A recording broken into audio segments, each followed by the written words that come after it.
About 2 months after the events of I kick him in the head and he dies, Alex figured out that I had only blocked his accounts on our actual messaging apps, but not his actual phone number. So one day, he decides to call me and apologize, saying how he now realized in retrospect how cool the game was. Alright, let's do this. His new character was named Paul, and because of his non-existent player character separation, Alex shall now be named Paul. Paul was a charisma-heavy character, which in my setting translates to a socialite, summoner, and the person who prepares for the eldritch creatures. His preferred weapon was a knife. It was not very effective, but the rogue bought a knife on the first shopping run he went along, so he wanted a knife too. The second thing he bought was a riot shield, for use with the knife. Don't ask, I don't know why. Also, he was a pacifist, who bought a knife the very first time the opportunity presented itself. So one fine day, Paul comes across an offer of a very large amount of money for a certain artifact known to be held by cultists. Very large in this case refers to the entire party will need multiple weeks of casing, preparations, infiltration, and intrigue amounts of money. However, since we won't be able to schedule a full session for the next month, the rest of the party wants to run some smaller, individual errands in order to settle in and get to know the new town. Errands like hunt a minor vampire, hunt a vampire hunter, hunt a vampire co-conspirator for more money than the tasks were worth because the vampires and hunters were trying to outbid each other. And while the rest of the party argued about faking each other's deaths for the bounty, Paul declared that he's going to get the cultist relic on his own.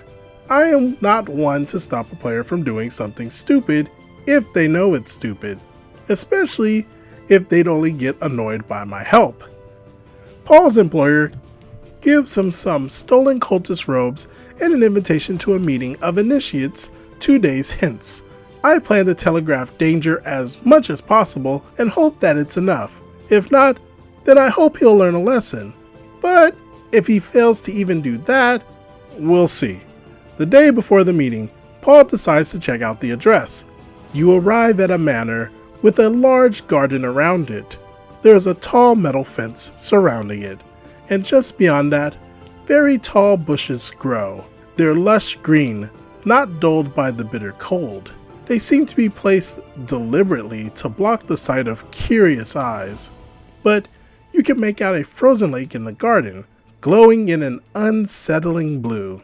Note, it was previously established that the area was known for private lakes warmed through the winter by thermal springs, making the frost a bit odd.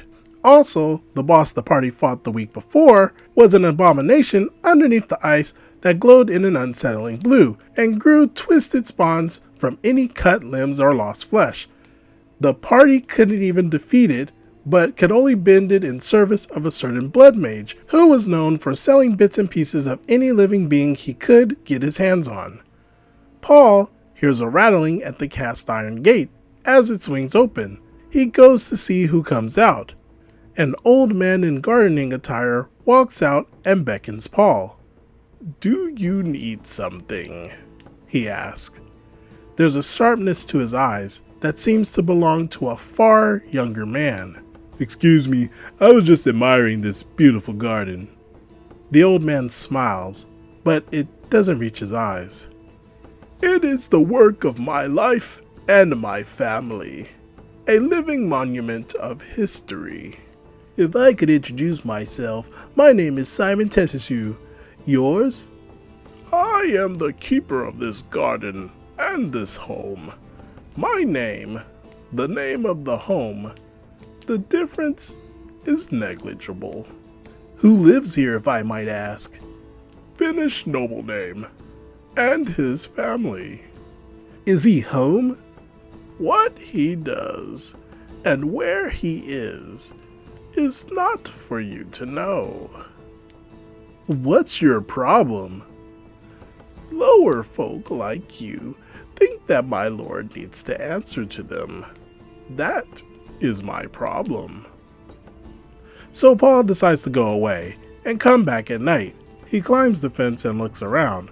noticing that the gardener is awake in his wooden chair. I used never sleeping as a sign of something is wrong with this person before, so it should be pretty clear. He sneaks around, sees an altar of some sort, notices something moving around the plants of the garden, and decides to get out. The next day, he arrives at the initiates meeting.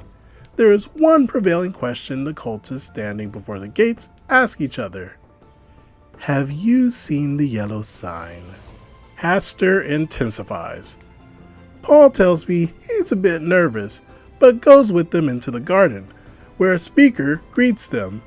After speaking a few sentences, he unfolds a glowing cloth upon a stone altar before them.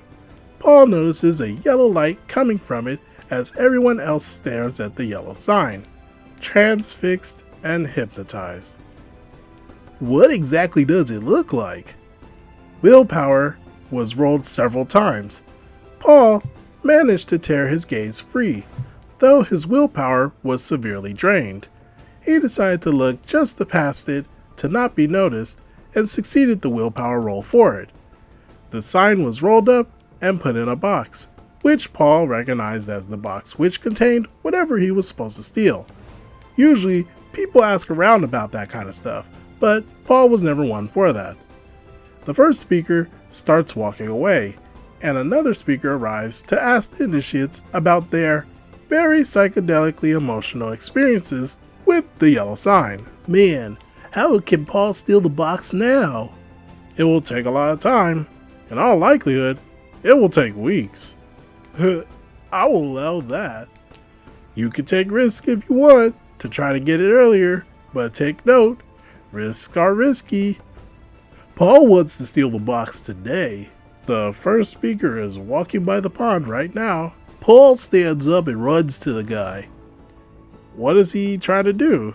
Paul needs that box today. What is he trying to do? He gonna stab him, of course. Alright. Paul had at least 35 reasons not to do this. One creepy gardener with supernatural powers, bound as the keeper of the home. One pond full of abomination babies. 2 cult speakers with lot of summoning experience. 30 reckless cultists hypnotized to do anything the speakers say. At least one monster seen moving among the garden plants last night. Turns out, the monster seen moving among the garden plants last night was the garden plants, controlled by the not quite human gardener. He realizes this as he grabs the box, starts running, and is promptly knocked to the ground by the living root winding around his leg. His desperation summons are dispelled in various different ways by the 2 speakers, who could have each 1v1'd him easily, as he should have guessed by them being keepers of such absurd relics. At that point, it was basically over. He tried a lot of things, and I tried to make them work, but he couldn't get out. I planned on the party spending a lot of time preparing fire and poison against the plants, so Paul was restrained by the plants and forced to look at the yellow sign. I couldn't come up with anything more merciful. His new mission? To show his party the yellow sign. Note that the mission was tailor-made for a charisma character. I did not expect him to stab someone. In retrospect, I should have guessed he learned nothing. So then the whining started. No, please no. Well, that's it for this game. I don't want to play a brainwashed character, and I won't. Do you want a new character? No, I want Paul back. You mean Paul the pacifist? Well, he randomly stabbed someone in an incredibly dangerous area, and now he's brainwashed. Thanks, now I hate this game. He complained, whined, moaned, and tried to take control for a while afterwards, saying things like, I feel bad for you, and you DM like that because you're lonely and have no friends. Name one real friend you have except for me. Which took me aback because he thought I still considered him a friend, and because he thought I didn't consider the rest of the table as such. This time, I made sure to block his phone number too. Fool me once, shame on you. Fool me twice, shame on me. Yeah, doing things on your own in games tends to turn out badly. It's not like the DM isn't trying to give you hints or anything. I feel bad because it seems like he didn't learn a lesson, and he will probably always blame his reckless behavior on the DM. What do you think could be done to show Paul the light? Maybe a yellow sign?